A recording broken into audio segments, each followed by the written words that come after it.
if you're playing 14 games in 8 weeks and you're traveling back and forth, that's a lot to handle. So, what role does recovery and mental reset play in such a packed schedule, but not just for the players, but also the coaching staff, the support staff, all of that? Yeah, it's a pretty interesting question. It's just like the way the schedule is right now. I mean, if you see the whole sort of tenure that goes from uh, we started on 23rd of March, it will go up to 24th of May. So that's 8 weeks plus plus the playoffs and the finals. So that's another add plus 1 week to it. So there's a time when the schedule is a bit packed, and there are time when the game is a bit spread out. For some franchise, it might be back-to-back home games, which would be a bit of a relief that they don't have to travel back and forth. But sometimes for a franchise, it would mean that their first half might be a bit of a travel to three different venues.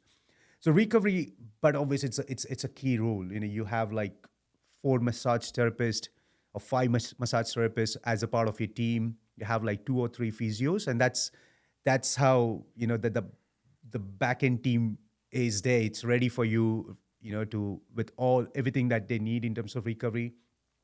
So your ice bath, your sort of your compressions, your massage, everything is planned accordingly. Yeah, for from a player standpoint, again, once they have back to back games, the whole point is to be ready for the game. So sometimes their practice session might be cut into nothing. Like, they may not just have a practice session, but they're playing game today and there's a game happening, in a day's time.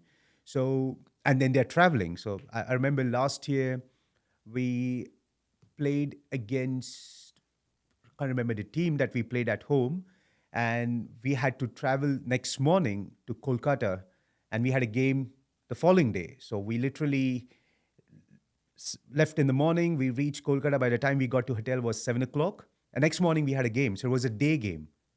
It was a day game. So we had a game at 2 o'clock. So, you literally had less than 24 hours from the time you reached the hotel. So no practice, nothing. You get there, the ice bath was set, players were more so focusing on the recovery. Next morning they got up, they're getting ready for the game. So you always end up such situations where things are so tight, and recovery plays an important role. All franchise have the people, respective people who have their plan jotted down. They'll have the conversation with the players, what they need at that particular point, have the schedule in for the whole day.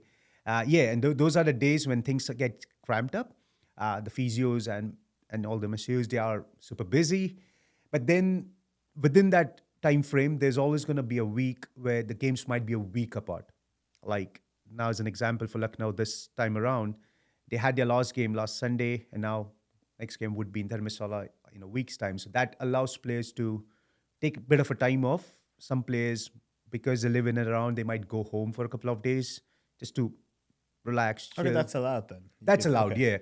yeah. When it's a long time off, there's a 2 or 3 days off people would get. Some players might just want to be at the hotel, do nothing. Some might want to go for a travel. And I just heard that Hyderabad team went to Maldives for like Yeah. quick three Yeah, days. yeah. So there's different ways, there's different options again, and that's an opportunity that the team deserves, the player deserves to regenerate in that time frame that they have. So different franchise does different things. Different players have different choice once they have that break in between, and then once that is done, okay, there's a time that you have to be back, and then expect the players to be back and get going for the next game or so.